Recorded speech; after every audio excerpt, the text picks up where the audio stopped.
AP ప్రతిపక్షం గొంతు నొక్కుతున్నారన్నారు మాజీ ఎమ్మెల్యే వైసీపీ నేత తోట త్రిమూర్తులు. ఎంపీ మిథున్ రెడ్డిని జైల్లో సరైన వస్తువులు కల్పించకుండా ఇబ్బంది పెడుతున్నారంటూ విమర్శించారు. లిక్కర్ కేసుకి మిథున్ రెడ్డికి అసలు ఏం సంబంధం అంటూ ప్రశ్నించారు. టార్గెట్ చేసి కేసులతో వేధిస్తున్నారన్నారు. అధికారం ఎవరికీ శాశ్వతం కాదని హెచ్చరించారు.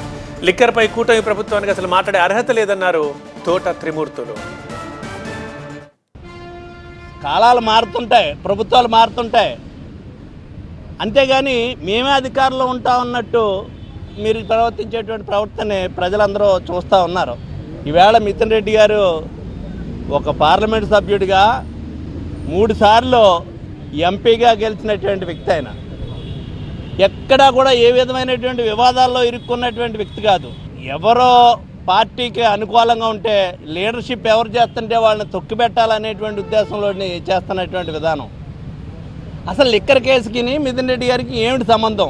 ఒక మంత్రిని అరెస్ట్ చేశారంటే, ఎక్సైజ్ మంత్రిని దీంట్లో ఇన్వాల్వ్ చేశారంటే లిక్కర్కి సంబంధించినటువంటి రిలేటెడ్ అది.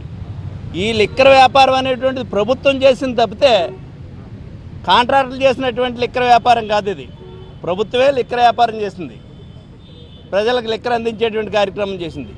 ఈరోజు మీరు చేస్తున్నటువంటి ప్రైవేట్ వ్యక్తులకు కట్టబెట్టినటువంటి విధానం. లిక్కర్ గురించి మాట్లాడటానికి మీకు ఏ రకమైనటువంటి అర్హత ఉంది?